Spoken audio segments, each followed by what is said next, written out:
And so maybe it'd be helpful, I know we'll kick things off if we can just do a quick round of introductions. I can kick us off. So I'm Jason Lange. I'm the founder president for BloomBoard. So I lead a bunch of our state level work, a lot of our higher ed partnerships, a lot of the work we're doing to really try and sort of make sure we're matching all of the degree options with our district's highest needs. And so super excited to sort of have the conversation this morning. Really excited to share the work that Will's been doing more broadly. And thanks for taking the time. Hi, everybody. I'm Carrie Frank. I'm a senior account manager here at BloomBoard. I have the pleasure of working with Will in his district and his wonderful teachers as he rolled out the master's degree program. And I've had the pleasure of meeting a few of you in the process here, and I get to support West Virginia in this work. So happy to be here this morning and appreciate you coming up as well. Will, you want to do? Oh, yes. Will Hosaflook. I think I know everyone on here. So that's good. Yeah. Can't wait to share what we're doing in Jackson County. Walt, you're next in my little screen here. All right, I'm Walt Saunders, Federal Program Director for High County Schools. Just trying to see what this is all about. Yeah. Jody? Hi, I'm Jody Decker. I'm the Assistant Superintendent in Taylor County Schools and work in all kinds of areas, but personnel is one of those. So just going to see what Will's up to here. Love it. Shelley? I'm Shelley Mason. I'm the Special Ed Director in Gilmer County Schools. Love it. Well, it looks like I know we'll probably have a couple more folks join us. We'll record this and send this out because we've got a few more folks registered as well. But really want to just sort of kick things off and share a little bit about the background and sort of the work that we're doing, work that we're seeing across the country, and then obviously be able to jump in and sort of talk about the work Will's doing and make sure, again, you all have plenty of time to ask questions and the like. You know, the quick background just from the BloomBoard lens. So we've been around for about 14 years, almost 15 years now. Really our goal has been since day one, since I started the company, is how do we use technology to train and scale the highest quality instruction for all kids? And that's been sort of our North Star. It'll always be our North Star.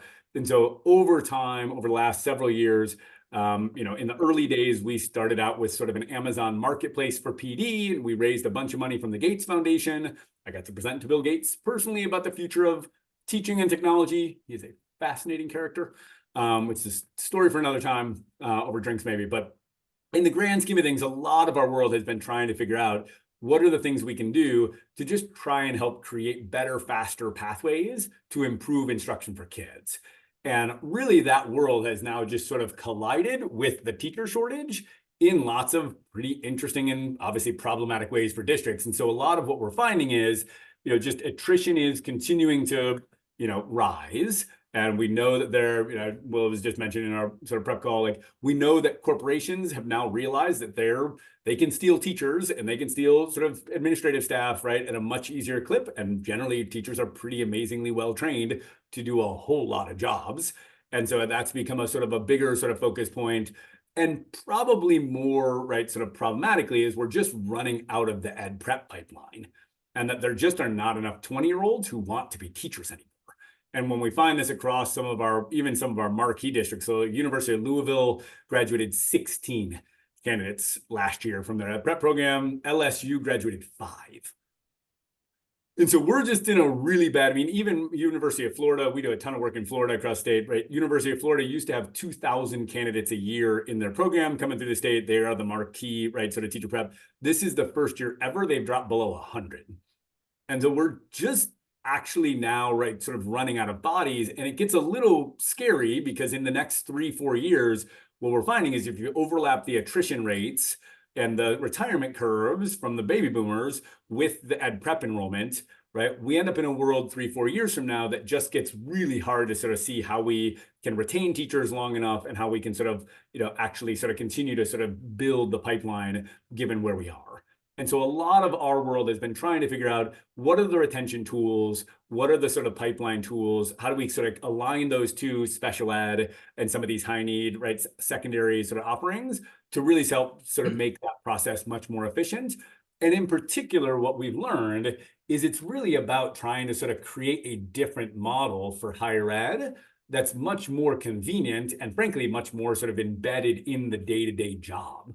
because that's actually the thing that we find often is people will say, well, do I want to go get a master's degree? To go get a master's degree, I need to go right sort of back to school, and I got to go take a bunch of nights and weekends courses. We know that there are some pretty wide variability in the quality of those nights and weekends courses. Or, right, we know that sort of there are a bunch of folks who would like to go get bachelor's degrees, but, right, don't have time and space to take off for student teaching. And they don't have time to sort of go deal with the logistics of going back to school in their late 20s when they've got a second job and they've got a family at home. And so a lot of our world has been trying to say, well, what if we could take the higher ed system that we know exists today and move it away from this sort of sit and get model? You know, I joke in my teacher prep, I'm guessing many of y'all's teacher prep, right? I sat in a whole bunch of classrooms that looked like this, where my old school professor would play these videos from 30 years earlier, and he would pause the video periodically and say, all right, which student is in his or her zone of proximal development? And we would debate ZPDs for an entire class session. And it was brutal. I was never going to make me a better teacher. I was never going to help my kids. But that was I paid thousands of dollars for that 3-credit course to go on a transcript, because that's just the game we live in. And what we've said is, well, what if we could actually change that model so that instead of working on, right, sort of just theory outside of the context of schools, what if we can embed that theory all the way down into your day-to-day life? And so as a teacher working towards a master's degree, if you didn't have to go to courses, nights and weekends, but you can instead actually use your lesson plan, use your student work, you videotape yourself delivering that lesson plan and show what it looks like in real practice, we can actually now confer that same 3-credit course based on a real set of artifacts from your actual work with kids. And so not only does that improve the instruction, but all of a sudden it really helps us ground the work in what does it really mean to sort of help you have the most convenient access to an advanced degree or to a bachelor's degree, but can we also do it so that it's entirely connected to your day-to-day job? And so I think that's just sort of the big crux of sort of our world. You know, Will, I guess I'd love to sort of just give a sense of, like, as you all started sort of thinking about the attrition and sort of the pathways, and now as your team, it's like, where did you all sort of focus, and how did sort of that roll out as you were sort of thinking about the sort of process for your staff? Right. So, you know, this was something that we have been talking about for a long time, about how to advance our teachers, number one, in terms of degree, but most importantly, in terms of, you know, student engagement and being an effective teacher with sound pedagogical practices. So we were looking at this, and I'll be the first to say, you guys all know me on here. I'm very blunt and straightforward. This program has made a difference. I think we have 25 or 26 people or teachers in the program right now. And I have had multiple feedback sources to say, this has truly made a difference in my teaching. Because, as I was saying, as I always say, I'm a big John Hattie fan. I'm all about the effect sizes and to reflect on their teaching practices. And Jason's right. I mean, this is all embedded in the classroom. So basically what teachers do, you know, they have the course, they look at the best practices, and they formulate a lesson plan for those practices, and they film themselves. And it's reflection, and they always have to reflect. It's not a, you know, like Jason was saying, it's not a night course where you write a paper, send it in, and 2 seconds later you have 100%, which, because you spent so much time on it and probably it was not graded. This is much more intense. They actually go and, I mean, they're watching videos and they're giving feedback to the teachers. So I can't tell you how much this has helped the 25 or 26 people within my district. But of course, we're looking at teacher retention as well. I mean, with the contracts, and I'll, you know, be frank, with the contracts that we have 7 years, these teachers will stay in Jackson County. If they do not stay in Jackson County, they pay everything back. I mean, that's in the contract they had. Now, I know your question, probably, well, what about RIFs? What about, you know, what if you have to terminate someone? And there are certain clauses in here. And I was very fortunate this year, as my last person that was in the master's degree on how we selected was RIF, but they just came back. So that, because you have to teach while you're doing this. There's no other way of doing it. I mean, you have to be actively engaged in the classroom. But like I said, I'm all for it. I mean, it is working. And most importantly, and I know the three of you on here, is it's one thing to give a blanket pay raise to everyone. I know Walt's in Ohio County, he gives a $500 pay raise. That's about $1 million. But wouldn't it be nice to reward our best teachers in some way? And that was kind of the approach that I was thinking as well. So I'm rewarding the best teachers by allowing them to participate in a master's degree and therefore to become better teachers, to have better practices in the classroom, and they get a pay raise. So it's kind of like it was a win-win when you're looking at it in that way, because as you know that, some teachers are high flyers. They're hard drivers, and we want to reward them, but we can't reward them. This is just one way. And this was open for the whole district. This was open for the whole district. Those who did not have a master's degree, let me clarify that. But I think we had like 35 applicants, and we selected 25 or 26 of them. So everything's working well thus far. And a lot of, I think, what we've sort of realized is, right, as you're trying, a lot of the work that we've done has been, frankly, just stealing from the residency world and trying to understand, right, the research, right, the sort of all of the Hattie-based research. So research around residencies is really, really good in terms of retention, in terms of effectiveness in improving instruction, right, in terms of all the things that we want in terms of student engagement. And so a lot of what we started to realize was the part of the problem is, right, residencies still are really tiny and generally sort of, pigeonholed right now into like pretty large, big urban districts. But that's just not what most of the country is.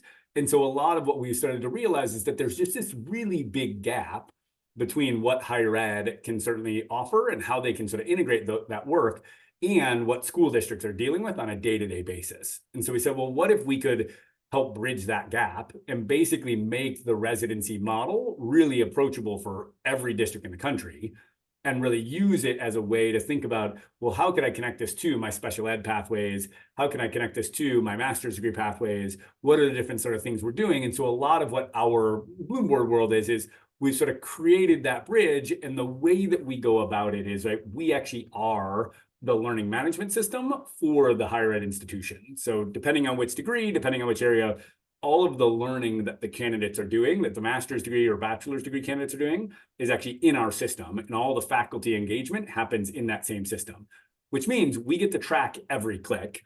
And we'll talk a little bit, like, we're pretty maniacal about tracking every click and making sure everybody's on track in the process, which is why we can then run that sort of residency layer on top of it, is because we know the moment somebody falls behind in a single week, we're already saying, hey, what happened here? How you doing? What do you need? Do you need some space? Do you need some time? And so we're really sort of on top of that structure. And then we're able to make sure that that is embedded in all of the licensure pathways, right? Whether that's master's degrees and add-ons and sort of lane change, or whether it's all the special ed, right? So we've got add-ons for special ed and ESL, and sort of we're working on bilingual in other areas. And so there's a lot of the mapping against the licensure pieces that we're doing. And then we have a whole set of funding playbooks. I know in West Virginia, there's a bunch of different funding pools for different degree pathways. And so we're always trying to go get more funding for candidates. In Georgia, we launched with DeKalb outside of Atlanta. And literally the day we got board approval, we submitted their application to be an apprenticeship program, and we're the sponsor of their apprenticeship. But we were able to get them $50,000 of Department of Labor funding before we'd ever recruited a single candidate into the program. And because we've got, right, a whole bunch of people that are trying to figure out within the state what funding is available and what dollars can we help deploy, especially from this new bucket of workforce funding, because that's going to be a way to make these things much more sustainable. Because certainly we know we can use federal funds and title funds and, sort of other, right, sort of teacher vacancy dollars. But, right, the more we can embed this into net new sources of funding, that's going to really help it be sustainable. And then we're also helping with some of the candidate identification and selection. And so, Will, I'd love for you to talk about that in a second here. But ultimately, it's sort of trying to tie this back around and make the system more efficient. So even in our bachelor's degree, right, one of the things we learned pretty early on from some of our districts was a lot of our candidate pool, when we did the first round of surveys, they didn't have any credit towards a bachelor's degree. And so we were, working with classified staff or secretaries or paras with 0 credit. And we went back to our higher ed partner and said, hey, can we build an accelerated bachelor's degree in special ed? And what if we could do that so that you can get from 0 credit to 120 credits in a bachelor's in special ed in 3 years? And so we're launching that this fall as one of our first sort of bachelor's programs, which is a really interesting idea all of a sudden now when you've got recent high school grads, or we have sort of folks who've been working in more of a classified, right, sort of special ed or a para-pro capacity without any credit. Now we can actually start to accelerate their pathway almost at no cost or no cost to the candidate, where it's a really sort of convenient way, because I do think we are entering a world here where we're starting to see higher ed shift. And, the first round of the shift came from higher ed moving from in-person to online. That was mostly COVID driven.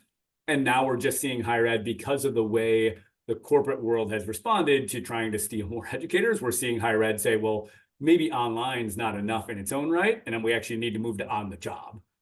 And that on the job delivery model is really sort of, I think, pretty big crux in terms of all of a sudden we're seeing this new generation of teachers. We can start to build degrees for every single step in the career path directly into the workday. And in particular, right, obviously with Will and the sort of the master's degree work, it's sort of a much more relevant, convenient master's degree. But then we can do that for para to bachelor's pathways and for those master's degree pathways to help in the process. So that's sort of the super high level. And again, I know we're sort of getting into sort of some of the weeds. I guess, Will, it be helpful just to sort of hear a little bit as you think about sort of these different pathways, like especially that sort of candidate selection process and how you were sort of able to go from 35 to 25 and sort of how you thought about the recruitment process and sort of what your feedback was. What did that look like as you were sort of going through it? Sure. And first, I selected the master's degree. So it was curriculum instruction. So that fits all teachers. I mean, I think BloomBoard does offer more specific master's degrees, but I just wanted curriculum instruction. And there are different areas of emphasis in the curriculum instruction. There's special ed, there's social emotional learning, there is teaching English language learners. I mean, there are a lot of different things are in there, but I wanted curriculum instruction because that's where I think the biggest movement can be made. You already have your bachelor's degree. We're moving on to a master's degree. But the teacher selection, and we really had a hard time thinking of the fairest way, because the way the laws are in West Virginia, we didn't want to have grievances filed on us and everything else. So, I mean, I just put out the application, and my application, it was just on a Google form or Microsoft form or whatever it was. And it said, how many, of course, your name, how many years have you taught? So that kind of gave me the seniority. Number 3 was, why do you want to pursue a master's degree? I mean, we wanted to know why. And are you willing to stay in this district for 5 to 7 years if you are able to do this? That was it. That was the whole thing. So what we ended up doing, and we thought we'd have a lot more people wanting to do this for free, but we only had 35 out of probably 125. Only 35 submitted applications or filled out the form for the entrance. So at that point, we said, well, the fairest way of doing it is just, let's start with the highest senior person. And I know that the highest senior person because I was a principal at Ripley High School, and it's the foreign language teacher. Her name's Samara Woods. And she was number 1, and I just worked my way down all the way to number 25 because we had the price point of what we could pay for. The board had already said, yes, you do as many as you can, get to this point. That's where it was. So that's how we selected from the applicant list. But, going back to Samara Woods, the Spanish teacher at Ripley High School, I mean, once I told her that she was selected, I mean, she came right down to my office, which is 100 feet away from Ripley High School, and she thanked me profusely. I mean, because she said, I've taught for 25 years, 30 years, whatever it was, 30 years, I think. And I just finished paying my undergraduate loans off. And now you're giving me this opportunity for free. I won't let you down, all that good stuff. So, and she's a wonderful teacher, wonderful human being. So little things like that go a long way, not only with pay raise, but staff morale. We're thinking about teachers. We're trying to make teachers better, so on and so on. So that's kind of how, it went in Jackson County. And it's interesting you sort of touch on the sort of the appreciation factor. I think what we have found, right, and now in the world, right, in the world where Amazon and Target, right, and big manufacturers are sort of recruiting left and right, it has been interesting to see, right, how do you compete? And what comes up over and over again is, right, the more we can share stories of candidates inside of, right, your districts with the community, and the more we can say, this is a district that's investing in valuing its employees and really helping promote from within and really helping sort of take care to, right, sort of recognize where people are in their lives, right? Those districts are then getting this sort of employer of choice, right, designation, which does a ton to just sort of create the flywheel that is needed to stave off that, you know, that vacancy, that sort of teacher shortage. And we see Right. that time and time again. So some of the marketing work I think we've done, obviously you all have had a bunch of great press around it. But I'd be interested in sort of what you've heard in terms of feedback from the community, in terms of feedback from other teachers in that same, you know, sort of idea. Right. So, and you did hit on something, and I think it's very, very important. So I think we ended up buying 26 licenses and we had 25, but I was holding one license because I knew I was going to have a math teacher vacancy. So that was one of those things where I was holding on to, and that was the carrot when I had math teachers apply. I mean, that was one of the carrots. Well, what if we pay for your master's too? And we kind of advertised it like that as well. And we did. So that was a very fortunate situation. But that's another avenue you could go. You could always attach it on an application, and then have, you know, a process. So, and that does not prevent other teachers from applying that did not have a master's degree. And if they want to do that, they can. And we've seen that be super successful, both at the master's level in sort of applying, but also even at the bachelor's level. So we have a bunch of folks, especially for special ed, that have said, well, right, if you're interested in becoming a special ed teacher, we'll hire you as a special ed para and not make this just a para role, which feels a little bit like a dead end job these days sometimes, right? Given the other ways you can make sort of similar hourly rates. But the idea that this is a para to bachelor's degree program, right, that becomes pretty compelling, especially if you don't have to do nights and weekends courses and you can embed it into the job. We've actually seen now, we have some districts that are 20, 35 plus schools that have been able, they have 100-person wait lists for staffing, right? And so they, you know, they'll say, well, we don't have a teacher shortage anymore because, right, we've already figured out how to build our entire vacancy pipeline from within the community. And the moment we have a vacancy, we know exactly who we can go to, who's next on the wait list. And we're trying to sort of constantly sort of cultivate that wait list to make sure we've got folks in bodies we can plug in as folks roll out in the process. With 55 counties in West Virginia, as you guys know, I mean, it's a small state, but we have a lot of borders. And, you know, Shelley, for example, Gilmer County, I think you border Roane County. You live right on the line. So you have a math position open. Gilmer County is offering, hey, you have your bachelor's degree, I'll offer your master's degree in curriculum instruction. Roane County does not. Where are you going to take the job? I mean, to me, that's a no-brainer if you're living right on the line of those two counties. And they're the same job in both counties. We need a calculus teacher at Gilmer County. We need a calculus teacher at Roane County High School. And I live right on the line, and it's probably the same distance both ways. And they're going to offer me a free master's degree over here. I mean, it's a no-brainer for a 24-year-old or a 25-year-old. So that was my thinking, because, of course, I border Wood County, Work County. I mean, it just Roane County, it just keeps going. So I just thought that would give me one leg up in the hiring process of those very specific positions that we lack, you know, maybe sometimes applicants in. Well, what funding source did you use to pay for this? I used ESSER. Now, of course, we know that ESSER has gone away. So I used it all, and that all went through Carla Warren and Melanie Perkey. So I was okayed and approved through all that before because I kept telling the two ladies, you know me, I don't want to end up in an orange jumpsuit. So they approved everything. Carla approved it before she left. Melanie approved it. Melanie's getting ready to retire too. So I know it's going to be a hit. But yes, I used ESSER, but I'm thinking that, you have that teacher leader induction. I don't know if there's a lot of money that's in that pot. I think it's 25,000 is what we get. So I didn't know. Well, I know that if you remember, Sonia White was talking at some point And she said the state is kind of ripping a lot of that funding back away because everyone's step, I think it's step 7D, is that right? It's so, I mean, people have such big balances. You know, like my balance right now in step 7D, it's over $300,000. I mean, I can't spend it. I mean, I try to spend it. And some people may try to subsidize it through personnel, but I think that may be a possibility. I'm not sure. Okay.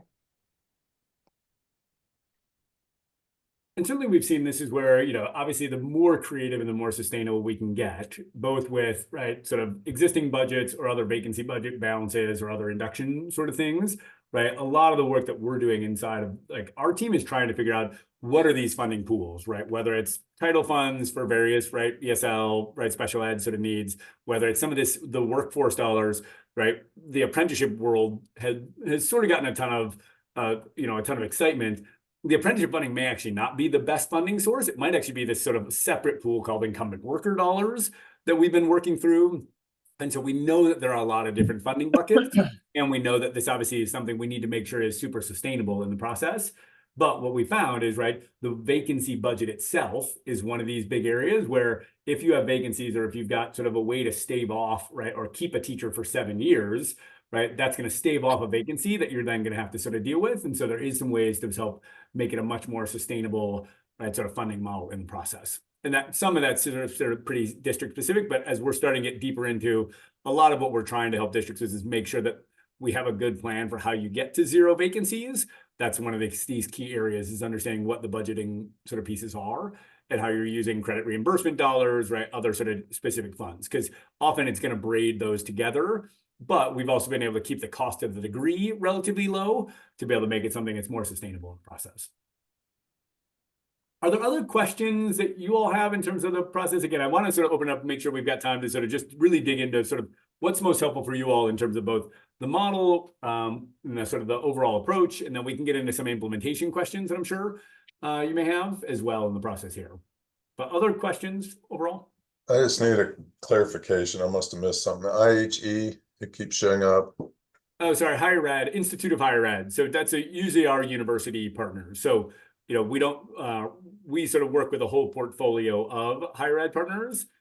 We've got, you know, Point Park in Pittsburgh, Lake Erie in Ohio, and then a whole bunch across the country that we're working in. We don't have one yet in West Virginia, but that's certainly a goal in the, you know, medium term here to sort of bring some folks in state.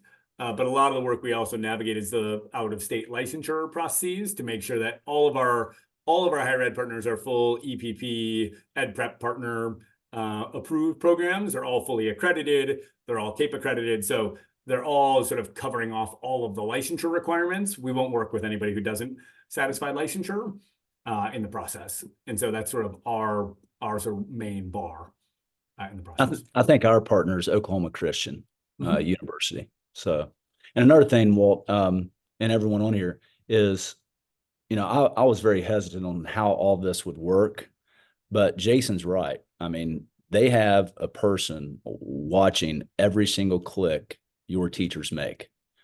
Every week I have a meet, or bi-weekly, I have a meeting with Lacey, and Lacey tells me, Will, they're falling behind. You better get it. And that's it. I mean, these people are doing well. This person, you may want to give them a little nudge. So I call the principal and say, get them in there, rip their butt, get them back. And that's kind of the way it goes. But they watch everything. So that takes you out of it, so to say. And because you know that this person will be watching every single click, making sure they're on progress. And as you know, I mean, some people fall a little behind, some people need a little nudge, and that's what BloomBoard sets up for us. They set that up for us, so we don't have to worry about it. We just have to be the bad guy. And a lot of what we found, you know, especially with advanced degrees, right? There's a lot of variability across what districts will cover for credit reimbursement for advanced degrees, and often, right, it's left to the teacher. And so you're saying, "Oh, bring me a transcript and we'll reimburse," or, you know, you plug somebody into a degree program and you're like, at the end of the semester, you're like, "Well, how'd it go?" And what we know is that just doesn't, that is not the best way to really steward the funding mechanism, and the best way to make sure that people are sort of all, right, sort of accountable to the process. And so a lot of that sort of residency model in this sort of implement circle is all of our residency tracking is just to make sure, how do we know and make sure that you know where everybody stands effectively week by week, obviously sort of, course by course. And that because we're tracking every click and because we're, we go back to faculty and say, hey, right, if you need to get your turnaround times here on this course faster because we've got these timelines and this is what candidates are looking for. And so we know that we can build a pretty helpful, right, sort of mechanism to just track all of those systems. And it just means like right now, our completion and retention rate and our sort of graduation rate, they're 95+%. And so, life happens to some candidates, but by and large, like we get everyone through because, right, we sort of almost think about it like an RTI model, right, where we are really, really maniacal about making sure that if you're in the program, you have the support you need and that you know that there's people around you that are here to help and that we're sort of here to make sure that we're always tracking and seeing either do you need more time, do you need more sort of, faster turnaround from the higher ed partner, whatever the case is, we'll sort of do what we need to do to make sure that you're successful in the process. And if they don't complete it, is there some kind of clause that they have to pay back or? Yes. So in the contract they sign, I'll be perfectly honest, I've had two that basically, one, as soon as she started, she said, I can't do this. I have too many family problems, so on. So it was early enough where I could get someone else in the program. I mean, it was that quick. So that's not that big of a deal. But I just had one this summer that said, I have a lot of things going on in life. There were some family issues. And she said, I just have to drop out. And I begged and begged and begged and begged. She said, no, I understand. I'll pay the money back and so on. So it's laid out in the contract that they sign. And I just tag it right in the personnel file. I mean, it goes right in the personnel file and I can shoot it over to you if you want exactly what my contract says. That would be great. Yeah, no, that's fine. It said, terms of agreement, part C, should teacher fail to complete the program within 2 years or 2, fail to complete the 5-year service commitment set forth in section B of this agreement, teacher shall repay the tuition subsidy in the district in full. So, I mean, it has it right there. Now, with that being said, are we going to go track people down over a couple $1,000 or whatever? You're going to have that and legal fees. Yeah, exactly. So, and here's the thing: how many people, and you're in personnel, they'll start school, they'll burn every one of their 15 sick days, and they're gone, even though they're supposed to earn those sick days at a certain percentage per month. But how many times do you go after that employee to say, no, we don't? I mean, it costs too much to go after them. So hopefully that we won't get to that where they leave on me and I have to go track them down. So, but it does have that in the agreement. But I can shoot that. It's a 2-year program. A 2-year program. Now you can expedite that. I have teachers right now that are already 2/3 of the way, or half the way completed within. I mean, we've only started for like 6-7 months.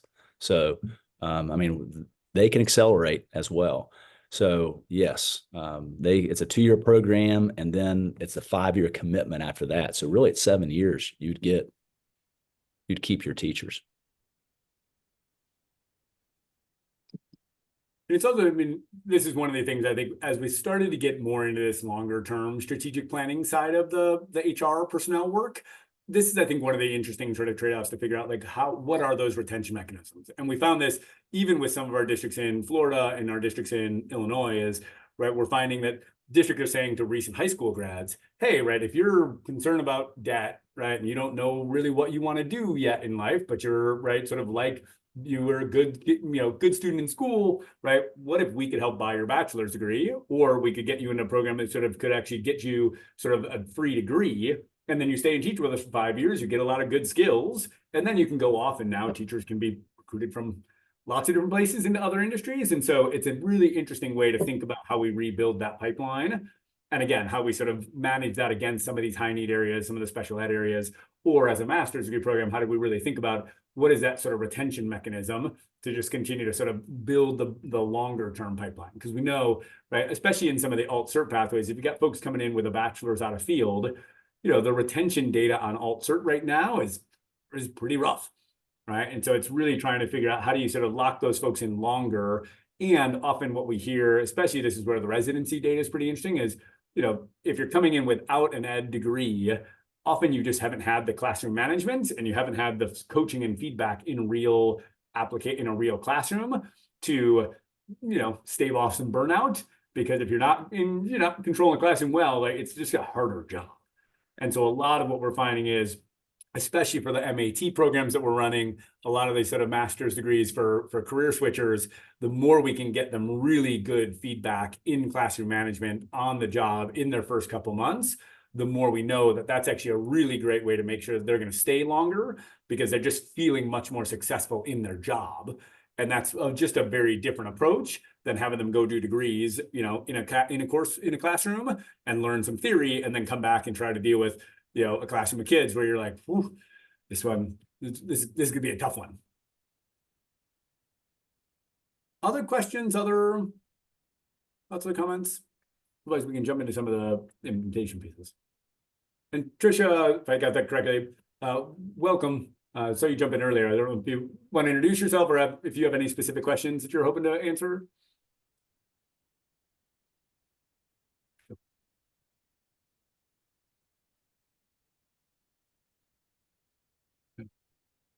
Any other questions at the moment?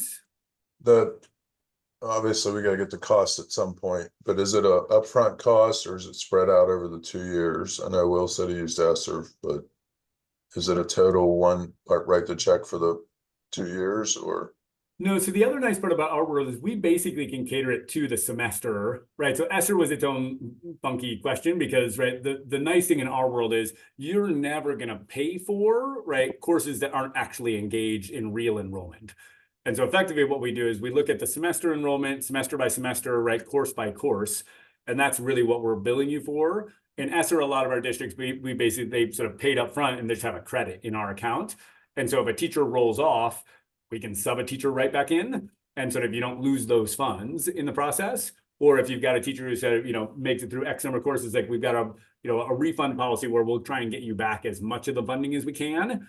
And then we keep it in your account so that you can roll another teacher in.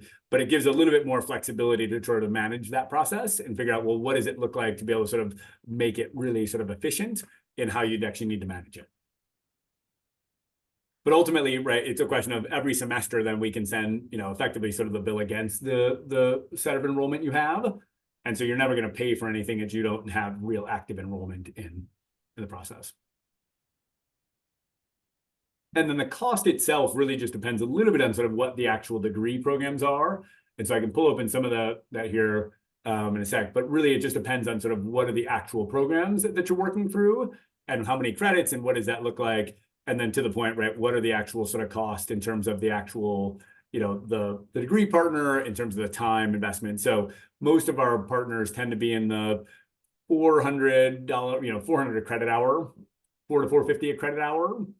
Sort of program. And so depending on if it's a master's degree or if it's a C&I degree, a curriculum and instruction degree, or if it's a degree in computer science, they all have slightly different credit hours. Typically our master's degrees are about 30 credits and, it's about $400 a credit hour for 30 credits. So it just depends on which degree and which program that you'd be interested in for it. And you're saying a semester, do you run 3 though, like a summer semester, or is it just straight fall and spring? So we that also depends on the partner. So typically it's semester, it's fall and semester, and then some summer courses. Yeah, I think for the Oklahoma Christian, the OC master's degree, that the total cost there is $12,750, and that's a little bit up to the candidate. So we have candidates who finished an entire master's degree in 36 credits in 9 months. And then we have other ones who've said, okay, I'm going to sort of I'm going to do 4 courses or 3 courses a semester, and they've taken full 2 years. So it really just depends on the sort of the timeline in the process, and we track all of that. And obviously that's part of what we're making sure we're checking in on with you is sort of what's your credit hour, right? Is it credit reimbursement dollars that we're using against it, or what's the sort of process that we're using to sort of help fund the structure? So Will, are you in your just first cohort or are you going to start a second cohort? Yes, I have a couple seats available right now. So, because like I told you, that one dropped out. So I'm pulling one in, actually 2. I'm pulling 2 in. Lacey's been working with me a little bit on that to make sure they're in a cohort too. So it'll be a fall cohort. But like I had people, most of my teachers over the summer took the one summer class that was offered. So that expedites the entire process.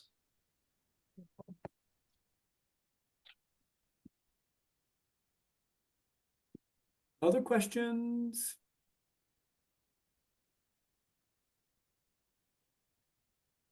And I think the last thing, that might be helpful to just share is as we think about, right, so the broader, so obviously there's a whole bunch of upfront processes in place that we go through with districts, just in terms of, right, some surveys on candidates, right, which programs would you want to offer? What's your sort of current vacancy, right, sort of structure look like? Where do you feel like we can sort of provide the highest need? Is it just in special ed? Or is it in a master's degree program, right? Or is it in the bachelor sort of area? So a lot of this is upfront and sort of looking at, your people, right? And your vacancies better than anybody. And so where do you feel like we can sort of be most helpful in the programs? And that's that sort of district needs assessment, right? Sort of planning. And then a lot of what we're also trying to do is sort of really brand this inside of the district. So we tend to think about these as, right, district brands. So we have a whole bunch of different programs across the work. So I mentioned, well, I don't know if I have your, the CAB is the one I always end up using, but they launched this sort of Ignite program, and it's their residency for their aspiring teachers. And they do this for master's candidates and bachelor's candidates.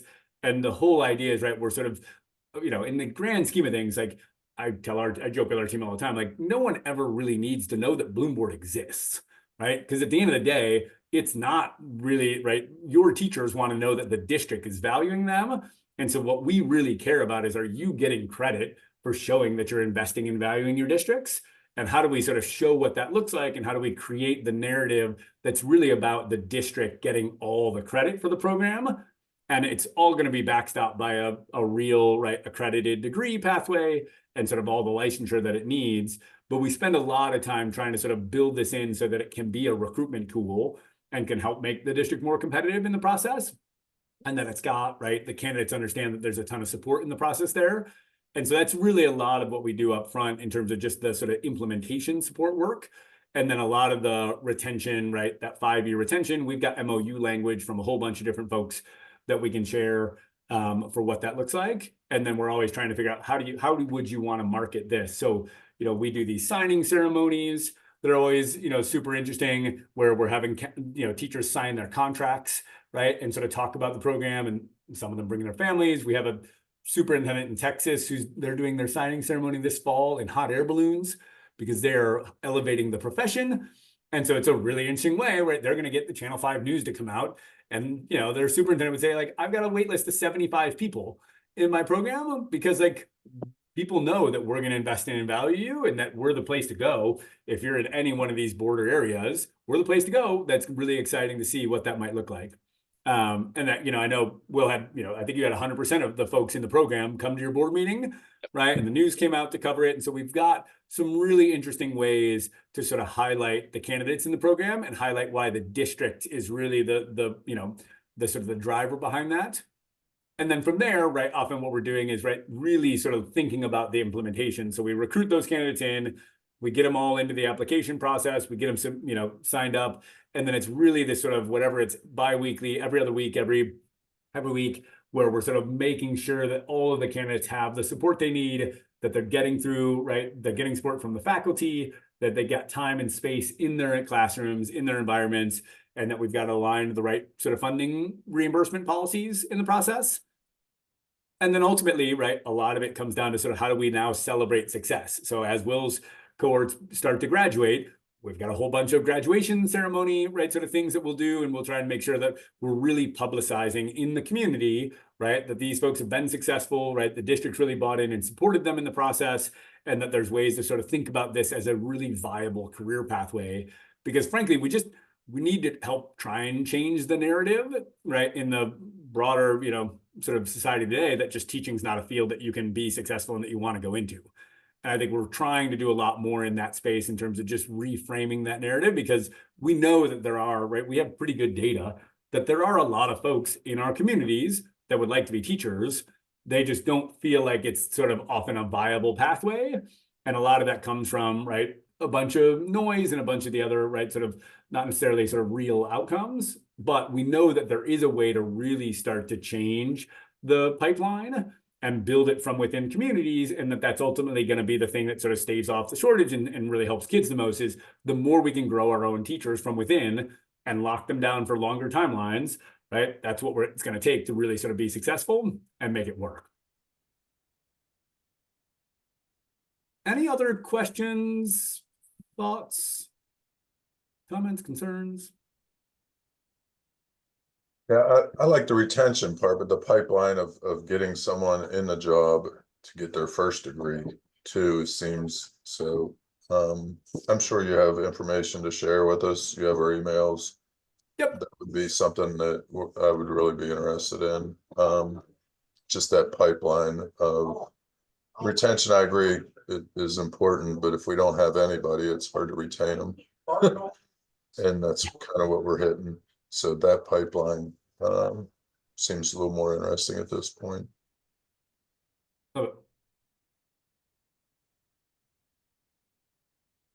Anything else that'd be helpful?